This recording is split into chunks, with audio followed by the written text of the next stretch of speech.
Hello बच्चों, welcome back to मां शारदे online platform.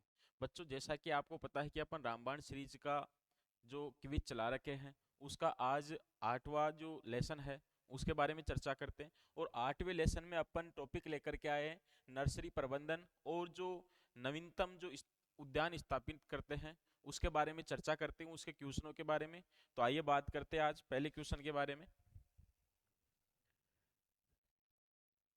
पहले क्वेश्चन से पहले एक ये छोटी सी चीज है कि अपनी जो क्विज रहेगी, जो डेली क्विज रहेगी, अगर आप उसमें से एक क्वेश्चन, एक सा क्वेश्चन रहेगा जिसका आपको इनाम मिलेगा 10 रुपए। ये चॉकलेट के पैसे हैं 10 रुपए। अगर आप एक क्वेश्चन का अगर आंसर बता रहे हो तो आपको 10 रुपए का जो मिलने वाला है वो इनाम, वो आपको फोन पे किया जाएगा। लेकिन इसमें एक शर्त है कि जो सबसे पहले आंसर देगा उसी को मिलेगा, ऐसे नहीं कि बाद में भी आप दे रहे हो। तो सबसे पहले जो आंसर देगा उसी को मिलेगा। नेक्स्ट करते हैं बातचीत अपन क्वेश्चन की। नर्सरी में नर्सरी में स्थान चुनाव करते समय किन किन बातों को ध्यान में रखना चाहिए? कि ये जो चार बातें दी गई है, इन चार बातों में कौन कौन सी बातों को अपने को ध्यान रखना चाहिए कि अपन जब भी कोई नर्सरी करते हैं या जैसे अपने घर पर भी करते हैं तो अपने को कौन कौन सी बातों को ध्यान में रखना चाहिए ताकि नर्सरी में कोई रोग या कोई भी कीट वगैरह का या फिर अच्छे से ग्रोथ करे या फिर जो भी है, इनकी चीजों को ध्यान रखना चाहिए। तो पहला जो ऑप्शन है वो है छायादार स्थान नहीं होना चाहिए। कि अपन जहां पर भी नर्सरी करें तो वहां पर क्या छायादार स्थान होना चाहिए या नहीं होना चाहिए? तो इसका दो ऑप्शन है। अगर वहां पर छायादार स्थान है तो प्रकाश वगैरह का जो है वो क्या होगा, प्रकाश नहीं आएगा और वहां पर क्या होगा, प्रकाश संश्लेषण क्रिया नहीं होगी। और प्रकाश नहीं मिलेगा तो जो अपनी नर्सरी है वो ग्रोथ नहीं करेगी। तो आपने कई बार ऐसा देखा होगा कि अगर आपने घर पर भी कोई भी नर्सरी की है और वहां पर अगर आप दीवार के पास में कर लिया और अगर यहाँ पर छाया आ रही है या फिर धूप नहीं आ रही, तो ये जो इधर वाली जो नर्सरी है वो ग्रोथ कम करती है बजाय धूप वाली के। तो एक क्या है कि छायादार स्थान नहीं होना चाहिए, बिल्कुल सही बात है। जल भराव की समस्या से मुक्त होना चाहिए, ये भी बात सत्य है। क्यों? क्योंकि अगर आप कोई भी ऐसा क्षेत्र चुनते हो जिसमें जल का भराव है या वहां पर आर्द्रता ज्यादा रहती है, तो जहां पर भी आर्द्रता ज्यादा रहती है तो वहां पर किसका प्रकोप ज्यादा रहता है? कवक का। और कवक से एक रोग होता है, कौन सा होता है? आर्द्र गलन, डंपिंग ऑफ। आर्द्र गलन मतलब क्या हो जाता है, उसकी जो जड़ें हैं वो गल जाती है और वो क्या हो जाता है, पौधा नीचे गिर जाता है। और ये कौन से प्रजाति से होता है? पीथियम प्रजाति के द्वारा होता है। अच्छा, नेक्स्ट ऑप्शन की बात करते हैं। बहुत अधिक उर्वर हो, बिल्कुल सही बात है।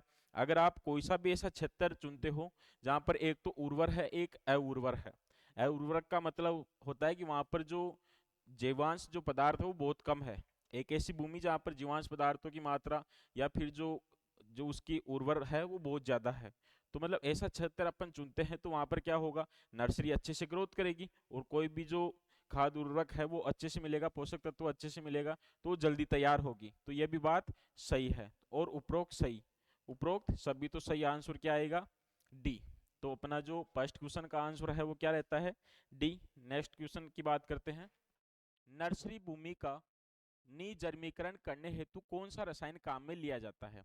कि जो भूमि अपन कोई भी जहाँ पर नर्सरी करते हैं तो वहां पर जब भूमि का चयन करते हैं तो वहां पर निर्जमीकरण करते हैं। ये निर्जमीकरण क्या होता है अपन पढ़ते हैं। एक तो होता है निर्जलीकरण, एक तो होता है निर्जलीकरण, एक होता है निजर्मीकरण। निजर्मीकरण ये दो होता है। एक तो होता है निर्जलीकरण, एक होता है निजर्मीकरण। तो जो निर्जलीकरण होता है ये क्या होता है कि अपन जो 12th क्लास का जो एक चैप्टर आता है एग्रीकल्चर का, वो चैप्टर नंबर 11 फल परिरक्षण, तो उसमें पढ़ाता है निर्जलीकरण। कि अपन कोई भी जो वस्तु है या कोई भी अपन डिब्बा वगैरह लेते हैं तो उसको निर्जलीकरण करते हैं, मतलब कि उसके अंदर जो भी आर्द्रता वगैरह है तो उन सबको हटाते हैं। मतलब कि कोई भी ऐसी वस्तु जिसको ड्राई करना या फिर जल को हटाना या जल को उड़ाना, वो क्या होता है? निर्जलीकरण। और एक होता है निजर्मीकरण। ये निजर्मीकरण होता है मतलब कोई भी अपन जो भूमि का चयन करते हैं तो वहां पर बहुत सारे सूक्ष्म जीव कीट वगैरह ये रहते हैं। तो उन सूक्ष्म जीवों को हटाने के लिए कौन सा रसायन काम में लेते हैं, उस रसायन के बारे में बातचीत करते हैं। आइए देखते हैं। पेक्लोब्यूट्राजोल। ये जो पेक्लो जो ब्यूट्राजोल है, ये जो पेक्लोब्यूट्राजोल है, ये अपन आम में यूज लेते हैं। और आम में एक जो समस्या आती है उस समस्या का नाम है एकांतरण एकांतरण फलन समस्या। कि जो एकांतर एक साल फल आता है और एक साल नहीं आता, वो वाली समस्या में ये अपन यूज लेते हैं। सोडियम बेंजोइड, ये सोडियम बेंजोइड भी अपन 12th क्लास के 11वें चैप्टर में पढ़ा था।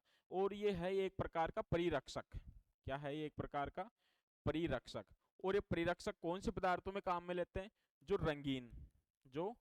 रंगीन होते हैं ना, उनमें, मतलब कि ऐसे पदार्थ जो रंगीन होते हैं उनमें यूज लेते हैं, जैसे सॉस हुआ या फिर जैसे केचप हुआ। और जो रंगहीन है उसके लिए लेते हैं पोटेशियम मेटाबाई सल्फाइड, बोले तो KMS, पोटेशियम मेटाबाई सल्फाइड। ठीक है बेटा, तो ये भी नहीं होगा क्योंकि अपने को क्या करना है? निर्जमीकरण। बोले तो फॉर्मेलिन, बिल्कुल सही बात है। क्या लेते हैं? फॉर्मेलिन। और इसका कितना प्रतिशत? 1% यूज लेते हैं।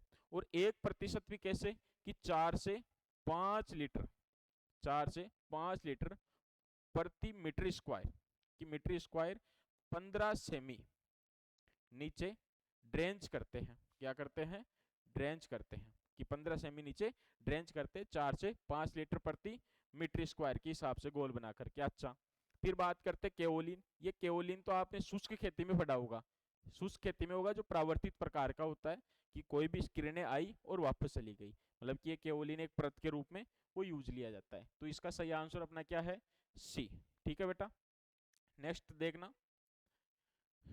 नर्सरी क्यारी का सामान्यतः आकार, लंबाई और उना चौड़ाई होता है। कि अपन कोई भी नर्सरी की क्यारी बनाते हैं तो उसके लिए लंबाई कितनी रखते हैं और चौड़ाई कितनी रखते हैं। तो इसके अगर लंबाई की बात करें तो लंबाई की रखा जाता है 3.2 मीटर। कितना रखा जाता है? 3.2 मीटर। और जो चौड़ाई की बात करें तो चौड़ाई रखा जाता है 1 मीटर। तो इसमें जो सही आंसर है वो देखते हैं। लंबाई कितनी रखनी है अपने को? 3.2 और चौड़ाई 1 मीटर। 1 और 3 ये तो नहीं होगा क्योंकि उल्टा हो गया। 3 और 1, अच्छा देखते हैं, ये कुछ हद तक सही है क्योंकि 3.2 है और इधर 1 है। अच्छा, 10 गुणा 3 ये भी नहीं, और 15 गुणा 1 ये भी नहीं है। तो सही आंसर क्या अपना? 3 गुणा 1 मीटर। नेक्स्ट क्वेश्चन की बात करते हैं। नर्सरी में बीज बुआई के लिए वर्षा ऋतु में कौन सी क्यारी बनाई जाती है? कि जो बीज बुआई के लिए वर्षा ऋतु में अपने को कौन सी क्यारी बनानी है? वर्षा ऋतु में ऐसा क्या विशेष है कि अपनों को क्यारी की बात करनी पड़ रही है? क्योंकि क्यारी 3 प्रकार की होती है। एक तो होती है कौन सी? समतल। एक तो कौन सी होती है? समतल। समतल की बात करें तो जैसे ये धरातल है, ये धरातल है, और इसी के समक्ष अपने को क्या क्या क्या बनाना पड़े? क्यारी। मतलब कि इसे बोलते क्या? समतल क्यारी। क्या बोलते हैं? समतल क्यारी। और एक होती है क्या? उठी हुई क्यारी। कि जैसे ये धरातल है, ये धरातल है, और इसे कुछ उठ करके यूं बनाते हैं। ये कौन सी क्यारी होती है? उठी हुई। ये लो जी, उठी हुई। और एक होती है जैसे ये धरातल है और इससे नीचे यूं गहरी क्यारी,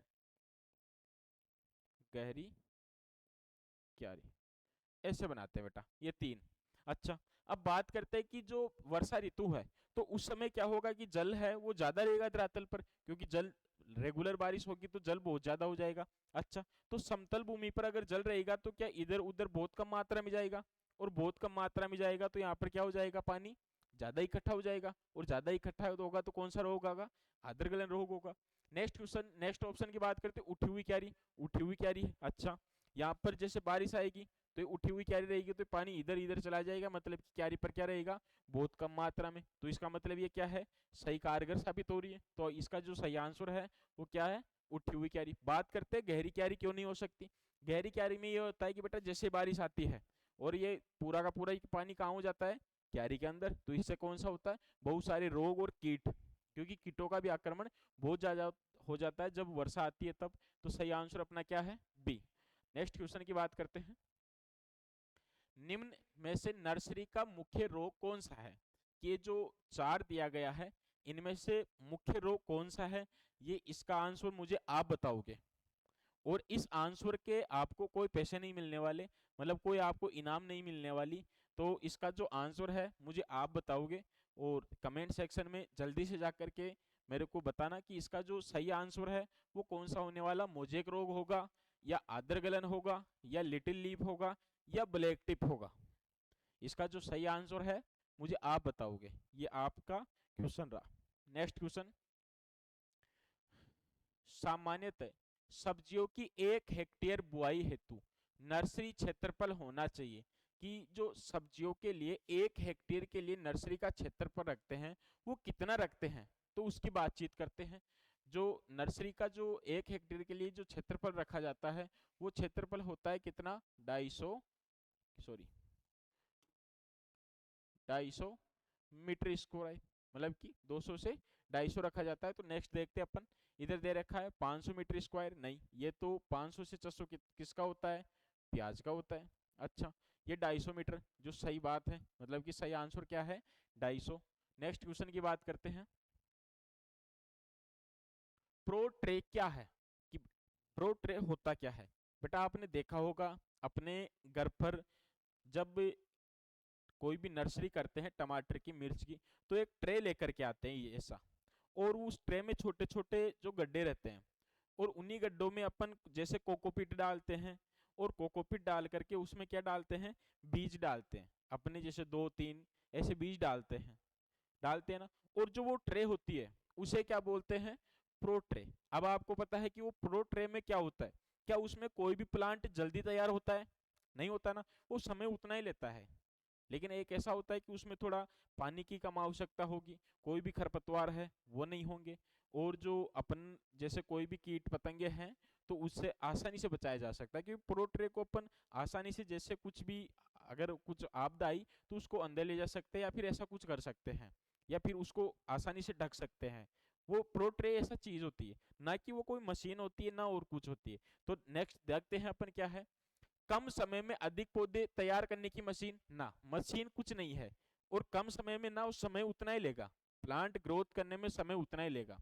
हो सकता है कुछ पोषक तत्वों की कुछ हो जाए कि कुछ ऐसी भूमि जहां पर पोषक तत्वों की मात्रा कम है, तथा कुछ ऐसी भूमि जहां पर पोषक तत्वों की मात्रा अधिक है। तो दोनों में से प्लांट ग्रोथ सबसे ज्यादा कौन करेगा, जहां पर पोषक तत्वों की मात्रा अधिक होगी।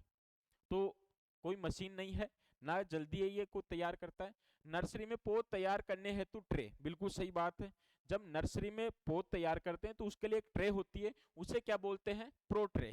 उच्च तकनीक की ट्रे नहीं, उच्च तकनीक की कुछ नहीं होती, वो प्लास्टिक की बनी होती है, उसमें क्या उच्च तकनीक होगी। अच्छा, दवाई छिड़कने की मशीन, ना वो तो नेप से एक स्पेयर होता है, तो ये भी नहीं है। तो सही आंसर अपना क्या है, बी है। नेक्स्ट क्वेश्चन की बात करते हैं अपन, निम्न में से असुमेलित को छांटिए, कि इधर तो दे रखा है सब्जी, इधर दे रखा है नर्सरी हेतु क्षेत्रफल, तो इनमें से असुमेलित को छांटिए। बेटा मैं एक आपको छोटी सी ट्रिक बताता हूँ, और उस ट्रिक के माध्यम से आप जितनी भी सब्जियां हैं उन सारी की सारी सब्जियों का आप क्या कर सकते हो, ये पूरा क्षेत्रफल ज्ञात कर सकते हो। बेटा एक बार क्या होता है कि बहुत सारे छोटे छोटे बच्चे बैठे थे, और वो बच्चे क्या कर रहे थे कि जैसे उनको पता नहीं था कि वो टीवी देख रहे थे, और वो टीवी को बोलते थे टीबी, क्या बोलते थे, टीबी, कि टीवी को बोलते थे टीबी। और वो टीबी में एक मूवी चल रही थी, और वहां पर क्या हुआ कि जो मूवी में बहुत सारे लोग थे, ट्रैफिक लग गया, तो हॉर्न बजा रहे थे बार बार में। तो एक बच्चे ने कहा क्या, कि टीबी में हॉर्न बजी, वो टीबी में पीपी बजी, क्योंकि छोटे बच्चे हॉर्न नहीं बोलते, वो बोलते पीपी, बोलते हैं ना। तो वो उन्होंने कहा कि टीबी में पीपी बजी, तो मैं सुन लिया, तो मैं इसको नोट कर लिया क्या, टीबी में, टीबी में फिर से पीपी बजी, मतलब फिर से बजी, पीपी बजी। अच्छा, टी का मतलब टमाटर, क्या हो गया, टमाटर। ब का मतलब बैंगन, और म का मतलब मिर्च, और फ का मतलब फूल गोभी, और इसका मतलब पत्ता गोभी, क्या हो गया, पत्ता गोभी। और पी का मतलब प्याज। ठीक है बेटा, देखना एक ट्रिक है, बहुत ही अच्छी ट्रिक है, क्या, कि टीबी में फिर से पीपी बजी। अब टीबी में फिर से पीपी बजी, तो इसका जो मैंने भी क्षेत्रफल याद कर लिया है ऐसे ही, क्या, कि टी का मतलब टमाटर, और इसमें होता है 100 से 125 मीटर स्क्वायर, कि अगर आप 1 हेक्टेयर के लिए टमाटर की बुआई कर रहे हो तो आपको चाहिए कितना, 100 से 125 मीटर स्क्वायर क्षेत्रफल नर्सरी का। अच्छा, बैंगन, बैंगन को चाहिए 125 से 150 मीटर स्क्वायर, 150 मीटर स्क्वायर। और मिर्च को चाहिए 150 से 200 मीटर स्क्वायर। और इसको चाहिए कितना, फूल गोभी को 200 से 250। बेटा यहाँ पर थोड़ा सा आपको याद करना होगा, 250 कि पत्ता गोभी में कितना होता है, 200 से 250, इन दोनों में सेम है, 200 से 250। और बात करें प्याज की, तो प्याज की होती है 500 से 600 मीटर स्क्वायर, कि एक ही अपवाद है, एक ही अपवाद है, 500 से 600 मीटर स्क्वायर। अब देखते हैं टमाटर में कितना चाहिए, 125 से कितना, 100 से 125। बैंगन में कितना चाहिए, 125 से 150। मिर्च में कितना चाहिए, 150 से 200। और जो फूल गोभी पत्ता गोभी में कितना चाहिए, 200 से 250। और जो प्याज है उसमें कितना चाहिए, 500 से 600। अच्छा, अपने को किसका देखना है, टमाटर, क्या 100 से 125 आ रहा है क्या, बिल्कुल सही है। बैंगन में क्या 125 से 150 आ रहा है क्या, सही है। मिर्च में 150 से 200 आ रहा है क्या, 150 से 200, सही है। फूल गोभी में 300 400, और इधर क्या दे रखा है, 200 से 250, मतलब कि ये क्या है, असुमेलित है। तो अपने का जो सही आंसर है वो भी क्या आना है, डी आना है, क्योंकि ये असुमेलित है। अपने को तो 1 हेक्टेयर के लिए कितनी नर्सरी चाहिए, 200 से 250, और यहाँ पर कितना दे रखा है, 300 से 400। तो सही आंसर क्या है, डी। नेक्स्ट क्वेश्चन की बात करते हैं अपन। पौध को नर्सरी से खेत में लगाने की प्रक्रिया क्या कहलाती है, कि कोई भी पौध है, कोई भी पौध है और उसमें नर्सरी से, अगर आप कोई भी नर्सरी से पौध को उठा करके आप खेत में लगा रहे हो तो वो क्या कहलाती है, वो ट्रांसप्लांटिंग कहलाती है, यानी कि पौधरोपण। तो इसका जो सही आंसर है देखते हैं। एक तो होती है प्रिकिंग, ये जो प्रिकिंग है वो होती है कि पौधशाला में एक क्यारी से उठा करके दूसरी क्यारी में ट्रांसफर करना, कि एक क्यारी है और इस क्यारी से दूसरी क्यारी में आप पौध को कर रहे हो, तो होती है क्या, प्रिकिंग। अच्छा, सैंपलिंग, ये होती है पौध, ये सैंपलिंग क्या होती है, पौध। और ये ट्रांसप्लांटिंग, सही आंसर यही है, क्या, ट्रांसप्लांटिंग किसको, कि आप पौध को नर्सरी से खेत में जब ट्रांसफर करते हो तो उसे क्या बोलते हैं, ट्रांसप्लांटिंग। आ गई बात समझ में। नेक्स्ट क्वेश्चन की बात करते हैं। पौध प्रतिरोपण किस समय करते हैं, कि अपन जब पौध का प्रतिरोपण करते हैं तो कब करें, सुबह करें, दिन में करें, शाम में करें, या कभी भी कर दे। अब अपन तो गांव से बिलोंग करते, थोड़ी जानकारी का अभाव के कारण अपने घर वाले उन्हें सुबह ही तय लगाने लग जाते हैं, और सुबह से ही मजदूर बुला करके या फिर जो श्रमिक बुला करके सुबह से लगाते रहते हैं। लेकिन वो थोड़ा गलत है, वो थोड़ा गलत है। वो कैसे, कि अगर आप सुबह लगा रहे हो तो पूरे दिन भर क्या होगा, धूप पड़ेगी, और धूप पड़ेगी तो उसमें जो जितना भी जो जल था वो क्या हो जाएगा, वाष्पीकरण द्वारा उड़ जाएगा या जल की हानि हो जाएगी, तो उसको रिकवर होने में थोड़ा टाइम लगता है, रिकवर होने में उसे टाइम लगता है। तो सुबह नहीं लगानी चाहिए, दिन में भी नहीं लगानी चाहिए, शाम को, बिल्कुल सही बात। अपने को कब लगानी चाहिए, शाम को। तो उस समय क्या होता है कि शाम को लगाओगे तो पूरा जो वातावरण है वो ठंडा हो जाता है, और उस समय अपने को ना तो कोई वाष्पोत्सर्जन के द्वारा जल की हानि होती, ना और कुछ होता है। तो उस समय जो सही समय है वो होता है, और जो सही समय होता है वो कब होता है, शाम के समय। इसलिए क्या होना चाहिए, पौध को कब प्रतिरोपण करना चाहिए, शाम के समय। नेक्स्ट क्वेश्चन, पौध को नर्सरी की एक क्यारी से दूसरी क्यारी में लगाना क्या कहलाता है। मैंने अभी अभी बताया था कि अगर आप पौध को एक क्यारी से उठा करके दूसरी क्यारी में लगा रहे हो तो उसे क्या बोलते हैं, प्रिकिंग बोलते हैं। और पौध प्रतिरोपण क्या होता है, कि नर्सरी से पौध को खेत में लगाना, वो क्या कहलाता है, पौध प्रतिरोपण। और जो सैंपलिंग होता है वो क्या होता है, पौध होता है, वो क्या होता है, पौध होता है। और जो हार्डनिंग ऑफ होता है ये क्या होता है, दशा अनुकूलन, मतलब कि क्या होता है कि पौध को धीरे धीरे वातावरण के अनुकूल डालना, ये क्या कहलाता है, हार्डनिंग ऑफ कहलाता है। तो अपना सही आंसर क्या है, बी। नेक्स्ट क्वेश्चन की बात करते हैं। पौध को बाहरी वातावरण के अनुकूल डालना क्या कहलाता है, मैंने अभी जस्ट बताया, क्या कहलाता है, दशा नुकूलन। ये लो जी, इन्हें बोलते हैं हार्डनिंग ऑफ। और बाकी ये आप तीनों को जानते हो ही। नेक्स्ट बात करते हैं, नर्सरी से हमेशा कितने प्रतिशत पौधे अधिक खरीदना चाहिए, कि अपन जब भी नर्सरी से पौधे खरीदे तो कितना प्रतिशत पौधे अधिक खरीदे ताकि अपना जो बगीचा है वो सही तरीके से लग सके।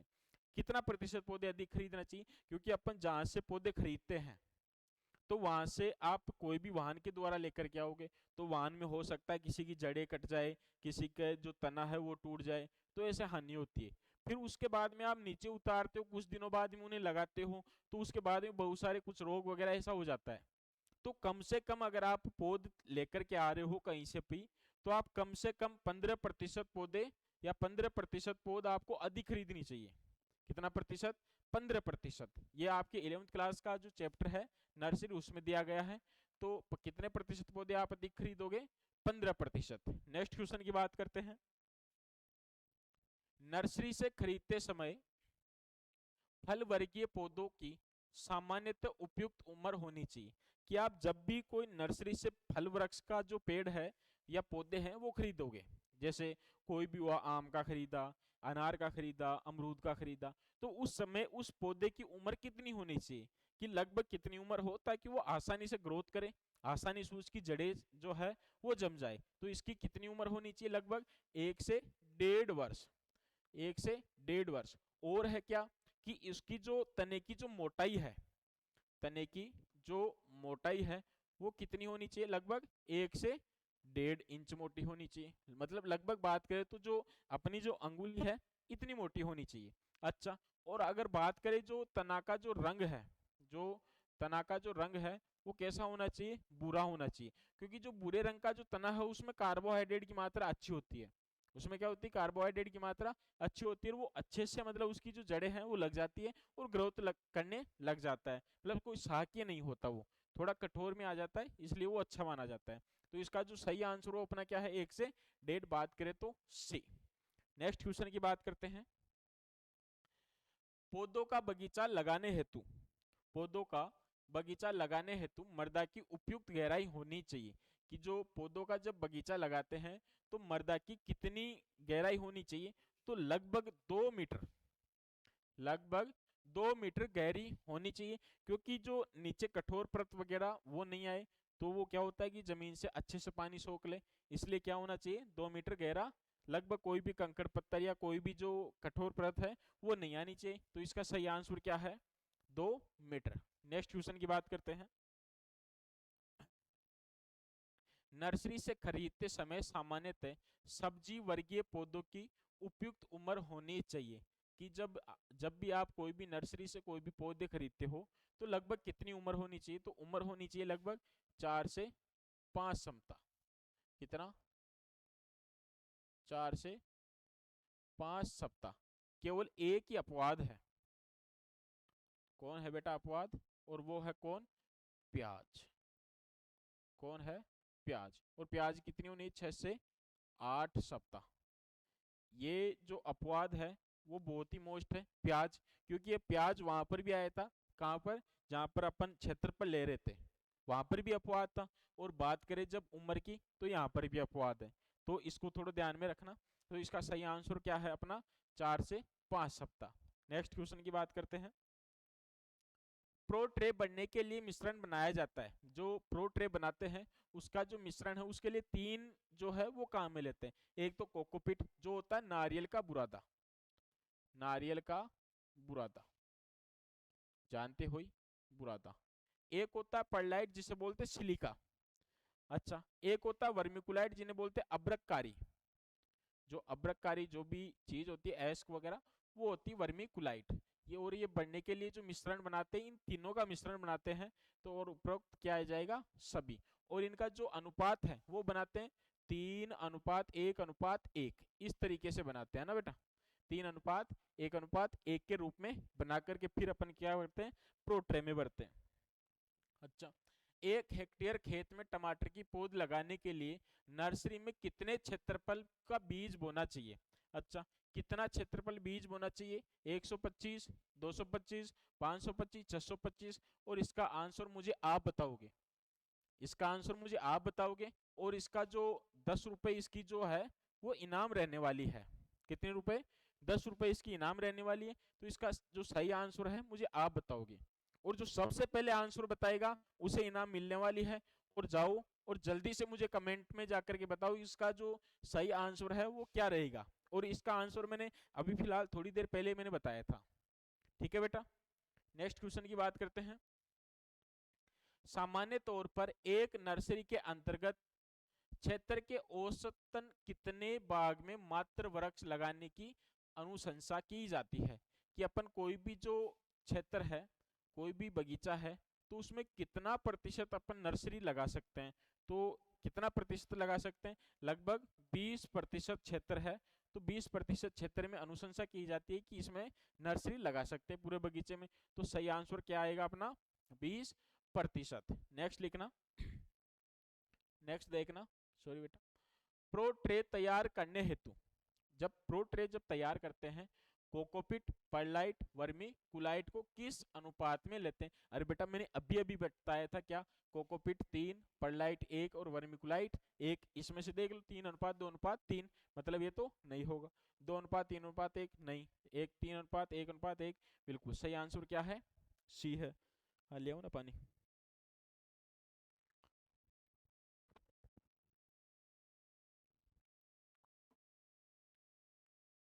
अच्छा, नेक्स्ट क्वेश्चन की बात करते हैं। बाग लगाने के लिए सिंचाई की उपयुक्त विधि है, कि जो बाग लगाने की जो ये सिंचाई की जो विधियां है, इनमें से कौन सी विधि है? जेट 2018 में क्वेश्चन आया हुआ है 17 में, कि जो बाग लगाने के लिए जो उपयुक्त विधि है वो कौन सी है? ड्रिप पद्धति। कौन सी है? ड्रिप पद्धति। जेट 2017 में क्वेश्चन आया हुआ है कि बाग लगाने के लिए या फिर फल वृक्ष लगाने के लिए अपने को कौन सी विधि है वो उपयुक्त रहती है? तो कौन सी रहती है? ड्रिप विधि। नेक्स्ट क्वेश्चन की बात करते हैं। पपीता का पौधरोपण का अंतर कितना होता है? बेटा वैसे तो जो पौधरोपण का अंतर है 2x2 मीटर रखा गया है पपीता और केले का, लेकिन इस ऑप्शन के हिसाब से अपने को क्या आ रहा है? सही आंसर 3 आ रहा है। नेक्स्ट क्वेश्चन की बात करते हैं। कागजी नींबू के पौधरोपण हेतु पंक्ति व पौधे की आपसी दूरी रखते हैं, कि जब कागजी जो पौधा है उनमें बहुत सारी जो अच्छी ऑथेंटिक बुक है उसमें दे रखा है 6x5 ये दे रखा है, कि 6 तो क्या है? रो से रो, और पौधे से पौधे कितनी दे रखी है? 5। और वैसे अपने आरबीएससी जो बुक है उसमें दे रखा है 6x6 मीटर। क्या दे रखा है? 6x6 metre. तो इसका जो सही आंसर है वो क्या रहेगा? बी रहने वाला है। नेक्स्ट क्वेश्चन की बात करते हैं। मिडो ओरचार्ट, मिडो ओचार्ट में अमरूद के लिए पंक्ति व पौधे की दूरी रखते हैं, कि जो बेटा ये जो मिडो ओचार्ट है ये क्या होता है? कि जो अति जो सघन है या फिर बोले तो पहाड़ी क्षेत्रों में जो लगाने के लिए जो रखा जाता है, तो उसके लिए रखा जाता है कितना? 2x1 metre. तो सही आंसर क्या है? बी है। Next question. आम की आम्रपाली किस्म की पौध रोपण दूरी कितनी रखते हैं? एक तो होता है बेटा आम सामान्यतः, एक तो बोलते हैं आम, एक होता है दशहरी आम, दशहरी आम, एक होता है आम्रपाली, एक होता है आम्रपाली। ये होता है बेटा। तो अगर आम के बारे में पूछे तो होता है 10x10 मीटर, कि R/P कितना होता है? 10x10 metre. और जो दशहरी है उसका कितना रखा जाता है? 5x5 metre. और जो आम्रपाली है उसके लिए कितना रखा जाता है? 2x5 ये लो जी। कि जो आम के लिए पूछे तो 10x10, और दशहरी आम के लिए पूछे तो 5x5, और आम्रपाली के लिए पूछे तो 2.5x2 मीटर। तो अब देखते हैं किसके लिए पूछ रहा है? आम्रपाली के लिए। तो सही आंसर कितनी क्या है? 2.5x2। और ये किसका है? किसका है? दशहरी का है। नेक्स्ट बात करते हैं।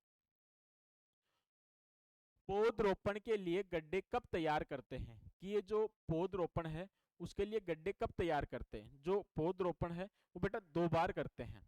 एक तो करते हैं कब? वर्षा ऋतु में। कब करते हैं? वर्षा ऋतु में। और एक करते हैं कब? बसंत ऋतु में। कब करते हैं? बसंत ऋतु में।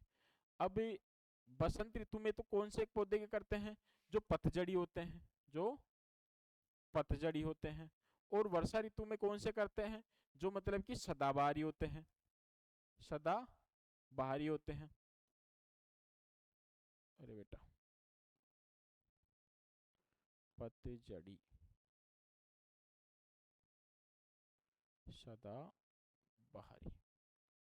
ये लो बेटा, वर्षा ऋतु में कौन से करते हैं, जो हमेशा हरे भरे रहते हैं उनकी, और जो बसंत ऋतु है उनकी कौन से किसकी करते हैं, जो जिनकी जो पत्तियां है वो जड़ती है। अच्छा, तो बात करते हैं सदाबहारी पौधे की, कब लगाते हैं, जून जुलाई में लगाते हैं। तो उससे एक महीने पहले उससे एक महीने पहले क्या करते हैं अपन, गड्ढे तैयार करते हैं। और कब करते हैं, मई जून माह में। कब करते हैं, मई जून माह में। और जो पतझड़ी होते हैं, जो बसंत ऋतु में लगाते हैं, उनके लिए कब कब लगाते हैं, लगभग फरवरी मार्च। तो उनका लगाते कब है, लगभग जनवरी फरवरी में। जो गड्ढे हैं वो कब खोदेंगे, जनवरी फरवरी में। क्योंकि अगर आप फरवरी मार्च में लगा रहे हो, आप फरवरी मार्च में लगा रहे हो, तो लगभग एक महीने पहले गड्ढे खोद करके आप खुला छोड़ देते हैं। अच्छा, अब जो सबसे ज्यादा जो पौधे होते हैं वो कौन से होते हैं, सदाबहारी। और जो सदाबहारी भी जो पौधे हैं, उस मतलब सबसे ज्यादा जो पौधे लगाते हैं, तो वो कब लगाते हैं, वर्षा ऋतु में।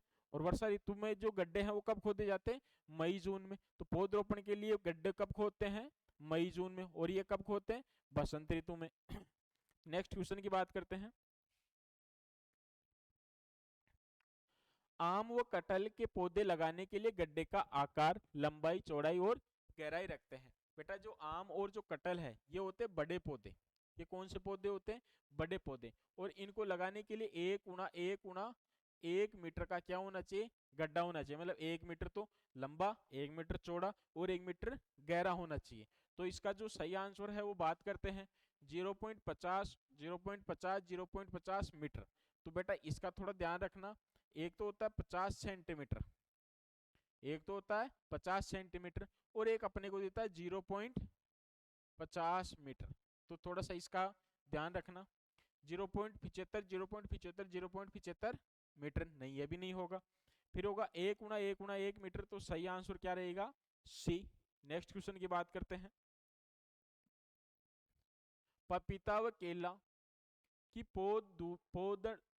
पौधरोपण दूरी होनी चाहिए, कि जो पपीता और जो केला है उसकी जो पौधरोपण है वो दूरी कितनी रखनी चाहिए। मैं पहले बताया था 2 × 2 मीटर। तो देखते हैं 8 × 8 नहीं, 5 × 5 नहीं, 6 × 6 नहीं, और सही आंसर क्या है अपना 2 × 2 मीटर। नेक्स्ट क्वेश्चन की बात करते हैं। नींबू वर्गीय पौधों के लिए गड्ढों का आकार, लंबाई, चौड़ाई और गहराई होना चाहिए। और नींबू वर्गीय जो पौधे हैं वो कैसे होते हैं, छोटे पौधे होते हैं। तो इसके लिए जो रखा जाता है वो कौन सा रखा जाता है, 50 × 50 × 50 सेंटीमीटर।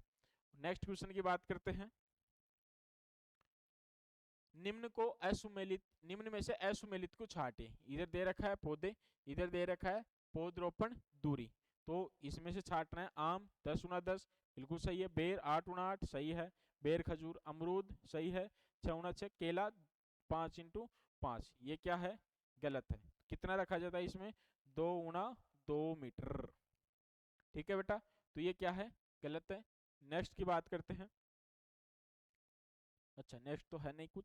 चलो बेटा, आज के लिए इतना है काफी। बहुत बहुत धन्यवाद बेटा, आज आप लास्ट तक क्लास देखे इसके लिए। बेटा रोज में ऐसे ही डेली टॉपिक वाइज में क्विज लेकर के आऊंगा, और एक क्विज में से एक क्वेश्चन ऐसा रहेगा जो आप बताओगे तो आपको मिलेंगे कितने रुपए, 10 रुपए इनाम के, वो भी चॉकलेट के फंडने के लिए। और मैं बात करूं जो अपनी जो स्लाइड थी 5वीं, तो उसकी जो विजेता है, और जो 6वीं जो स्लाइड थी उसकी जो विजेता है वो है कौन, करीना यादव। बेटा जो करीना यादव है अपनी पुरानी स्टूडेंट है, और ये बहुत अच्छी स्टूडेंट है, पढ़ने में इंटेलिजेंट लड़की है, और ये सबसे पहले आंसर देती है। आज तक जो दो स्लाइड हुई है उन दोनों में से जो विजेता रही है वो कौन है, करीना यादव। तो अपन करीना यादव का पेमेंट करते हैं, जो उसके द्वारा नंबर भेजे गए हैं भैया के, उस पर पेमेंट करते हैं अपन। ये करीना यादव के द्वारा नंबर भेजे गए हैं उसके भैया के साइड। और ये लो जी, ये लो बेटा, ये जो करीना के जो है उसके जो 20 रुपए अपन ने कर दिए, जो 2 स्लाइड में वो विजेता रही है। तो दोनों स्लाइडों के उसके जो विजेता का जो उसकी जो बनते हैं इनाम, वो अपन ने क्या कर दी है, भेज दी है। तो बेटा आप भी अगर आपको विनर बनना है, आपको भी अगर कुछ ऐसी कुछ चीजें अगर आपको ग्रहण करनी है कि हाँ सर के गाठा लगाना है, या फिर अपने को ज़्यादा से ज़्यादा 10 रुपए अपने को जीतने हैं चॉकलेट के लिए। तो आप भी डेली मेरे को क्वेश्चन का आंसर दिए और आप भी क्या कर सकते हो, 10 रुपए जीत सकते हो। जय हिंद, जय भारत, जय मां सारथी।